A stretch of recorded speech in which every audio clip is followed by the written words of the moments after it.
Hi fellas, I bring you another Cetrion guide here. I already made one guide, but I feel like there's a few things that I glossed over that I wanted to revisit. I also want to show you how I actually use her in fights. So that would be her techs and her other abilities. Cetrion is a very good character. She's S tier. She's always been S tier. I think she's top 3. I think the best are actually Jackie, Joker, and then Cetrion, and then the rest is all under. The reason why she's so good is because she commands the neutral. She has really good range in her moves and her normals. She's a really good zoner. She's definitely the best zoner in the game, I think, in Variation 1. However, ironically, in Variation 3 in Born Again, she can get zoned out, and that has happened to me before.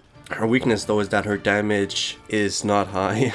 You really have to work hard with her. You have to maintain pressure, and you can't get away with a victory with just a few combos like Sonya or Noob Saibot. Her damage is not high. Some of her pokes are slower. That is the criticism. I find her pokes to be pretty good, actually. So she's all around a solid character. Let me show you how I play with her, and let me show you a little bit of some of the matchups here. I'll then show you some Variation 2 techs as well. I use Variation 2 when there's an opponent that has a projectile, or that I know might zone me out. For example, if I play against Sonya or against Baraka, because of that projectile, I will usually pick Variation 2. And when I know there's no projectile, for example Jackie, and it's going to be a face-to-face combat the whole time, then I use Variation 3, because in Variation 3 she has a tornado, which makes everything safe on block, compared to the natural barrier, which is unsafe on block, and you have to amp it to keep it safe. With the tornado, you simply throw it out there and it still is safe. You don't have to amp anything.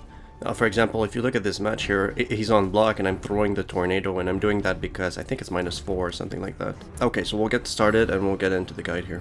Let's talk about some of her universals. So Cetrion thrives against people who have low projectile because this attack here, the down forward 1, it obviously jumps over them. So you can do it in the air, you can jump and do it, or you can simply do the special and it's going to jump over it. So Garrus, Cetrion's a good matchup against Garrus, exactly because of that. It neutralizes his sand trap. Another side note about Hell's Wrath, that is a good way to close out a round because people cannot jump over it. When you see that line, there's no jumping over that line, it's all a hitbox, the whole line. Like I said at the start, Cetrion Variation 3 can get outzoned because the only tool that she has to counter zoning is actually her Tendril Pull. Tendril Pull is great as an anti-zoning tool, but the problem is that it's very slow and its recovery on block is very slow too. So the way that you can use it is you have to time it pretty perfectly. As soon as a projectile gets launched is when you Tendril Pull. And so for example, this works against Sonya. Obviously if she amplifies it, I'm gonna get Crushing Blowed, unfortunately. So I have to Tendril Pull when she has no meter if I really want to be sure that I'm not gonna get Crushing Blowed. As you see, it works as a reversal as well, meaning you block the first one, and when you're still in block stun, you input the special move and it comes out on the first available frame that your character can move. So you guarantee that as soon as you're out of block stun, the move is going to come out as soon as possible, essentially. So you can do that. You can wait until the first projectile is thrown, or you block the first one, you use reversals to get your own special move as quickly as possible. But again, if Sonya amplifies it, I'm going to eat one in the face. Now this works against other characters as well. I haven't tried it against all other characters that have a projectile, but I believe it works against Baraka, it works against Robocop's gun, when he crouches in Variation 2, that works against that. So it works against a lot of it. It low profiles them a lot, but it's slow, so the Geyser in Variation 2 is much better as an anti-air, as an anti-zoning tool. So that is a universal. The Tendril Pull is in every variation. It's better than nothing, but it's also not good, but you have to lab it, and if you're really good at your timing, you can get away with not being zoned out. With Hell's Wrath, you can always stay in the air, use it to float, to dodge projectiles, a little bit like Kitana's Variation 1 floating thing. So that is pretty useful when you want to jump over a projectile, and if you make a mistake, you can keep yourself in the air. Like I mentioned, there's nothing better to anti-air than the Geyser in Variation 2. Even if we trade and I get hit, it's so fast on startup that I can get her before she can throw her other projectile. Variation 2, not only do you have the Geyser, but you also have teleports, which you can even use in reversals, which is pretty exciting. Her teleport is pretty slow, actually. It's not like Raiden, which happens immediately, but it is still useful if you're being zoned out. When you play Cetrion Variation 3, on block you should mix the natural barrier and the tornado. Ideally you want to go for the tornado because it's safe, however the startup frames of the tornado is slow and can get outpoked. So you have to mix it up with a wall because you cannot outpoke the wall on startup when the wall is just being brought up. You can't poke it and interrupt it before it's finished being brought up, essentially. So there's no gap there. However, there's a gap when it's being amplified, and when it's not amplified, it's minus 20. So there's a way to beat the wall consistently, depending on your character. You need a down one that is 6, but I've been interrupted by a 7 as well. A Joker poke that was 7. So look at those frames. Minus 20, the non-amp, and I'm probably gonna amp it. Will I amp it? Amp. Is it gonna happen? It's not happening. Okay, fuck my life. Okay, amp. So minus 4. So again, you have to amp it. Let's see Garrus try to interrupt this. So amped, sploosh, down 1, plus 6, right? Because it's minus 4, but the cancel advantage is... Let me look at this shit. Cancel advantage 5, start up 12. So 12 minus 5. That means that something under 7 will beat it. AKA, Garrus is down 1, that is a 6 frame poke. And a 7 is just gonna... Both are gonna hit at the same time. If it's 7, it's neutral. However, with this game, what happens sometimes, so it's just a toss-up, right? Either both are going to hit at the same time, or you're going to have an opportunity to interrupt her, which is what Garrus did with his standing 1. His standing 1 is 7, and he interrupted the wall amp. And that is what happened with the Joker, too, that was out-poking me. So let me illustrate those frames with the poke that is a down 1 of 8 frames, which is Cetrion's down 1. So the down 3 of Cetrion is 9, it should never beat it. Here we go. Right? Because technically the frames of the wall amp is 7 frames of startup, technically. So, yeah, it can't beat it at all. The only thing that maybe can beat it sometimes, and it's not even supposed to, it's actually her down 1, which is 8. But you see, I'm trying with down 3, and I get the rocks in my face every single time. And now you see, I hit with the... What did I hit with? That was a down 1, right? Okay, so Cetrion's cancel advantage is 10. And the wall is 18 frames. That means that this wall here, this tornado is actually 8 frames of startup in a combo.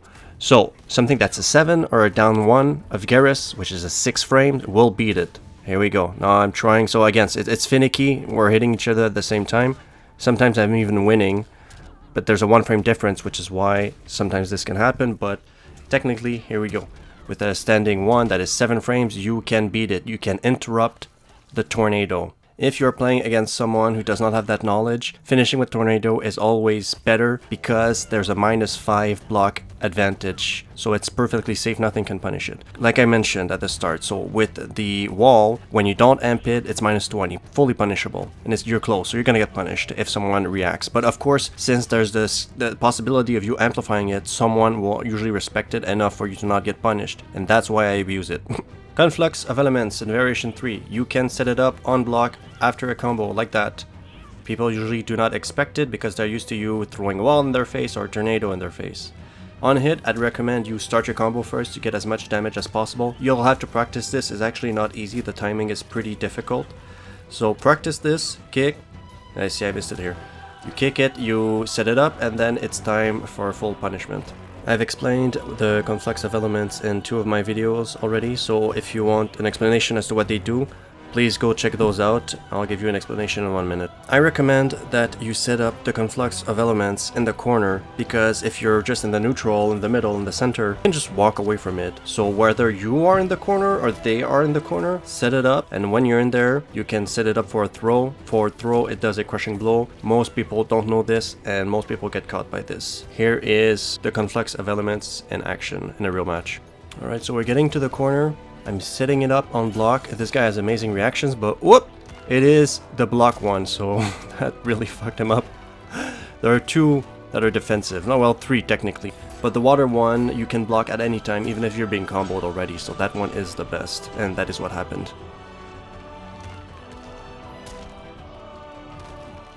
Cetrion's pressure is great because of her staggers. With staggers, you don't give up your turn, because the opponent never knows when it's finished. Like, when you finish the entire combo, you've lost your turn. Unless you're just a maniac that pokes after. But the thing is, if someone else pokes you first, you're gonna get hit, or if someone else uses a mid, you're gonna get hit. With Cetrion's mid, you can always backdash and then go for the mid. That whiffs punish a lot of people because of the nice distance that forward 2 carries. Just like that here. Although, just make sure that your input timing is on short, because if it's on long, and you back up and you try to do forward 2, you're gonna actually throw the boulder. Here are some of her staggers. Forward 2 and to grab, that one works well. You can also, sometimes I do forward 2, 3, and then poke. 4-2-3 poke wall, 4-2-3 poke wall amp, but keep in mind 4-2-3 poke wall, again the wall is minus 20, but the forward 2 is minus 10, so that's why I poke after, because it low profiles highs, but also because, you know, it's really dangerous. You don't want to do forward 2, which is minus 10, and do forward 2 again, because your mid forward 2 is 14 frames on startup, so it is pretty difficult to abuse it. I use a 2-1 like this. 2-1 has great range, not the first hit, but the second hit. Look at that range is sick. Standing 1 and standing 2 are amazing normals for staggers. Look at those frames. This one is minus 4. It's better than if you complete it, obviously, and this one is minus 2. I think it used to be plus, but since it's minus 2, it makes sense to not even finish it. Because if you finish it, the opponent knows that your turn is over for good, whereas if you keep staggering it, they never really know when it's finished, and it's minus 2, it's less minus than if you completely finish it. When you play Cetrion Born Again, you want to end with wall amp, and also tornado. You just don't have a pattern, mix it up. I throw the tornado out there, it's minus 5, there's enough spacing for me to just jump in, kick, and special cancel into my Hell's Wrath. This usually catches people, especially if it's amped. On hit, when you finish with natural barrier, you have two options. You can go in for the mid, keep your combos going, or you can go for the grab. The grab is pretty strong here because the wall kind of hides your hands a little bit, so it's a little bit hard to see the hands coming, and obviously if you want to try to shimmy them, you can go for the 1-1. You can finish with Hell's Wrath, but I use Natural Barrier because Natural Barrier gets you a little bit closer. Hell's Wrath has a little bit more hit advantage, but it's too far away to guarantee you another combo. So use Natural Barrier after a combo if you plan on pressuring. Use Health Wrath if you plan on zoning. Quick side note, I use the throw after I've amplified Tendril Pull to throw people in the corner when I'm in the corner. People don't realize this, but you can tech. It doesn't matter that you're being burned. It doesn't matter. Tech. Smash the button. Here's what it usually looks like. I'm in the corner, I take them, I burn them, and then I throw them. In this case, you could simply tech, I would still be stuck in the corner. Right, now I'm just showing off. Oh, sploosh. Sploosh. So in one of my older videos, in one of my guides for Cetrion, Variation 3, I said that after you do the 4-2-3, this mid here, I said that on block and on hit you want to do the tornado, because on block the tornado is safe compared to the wall here, which is only safe when you amp it. When you don't amp it, it's minus 20, so it is risky. And as a stagger, the best you can do when you're here and you don't amp it is a down 4, really, and it's still pretty risky if someone has good reactions. I said use tornado on block and on hit because on hit it does more damage than the wall. However, I saw Dragon not use it on hit. I was like, why? And the reason why is that on hit, the tornado is plus like 2, something like that. Hit plus 2 hit advantage.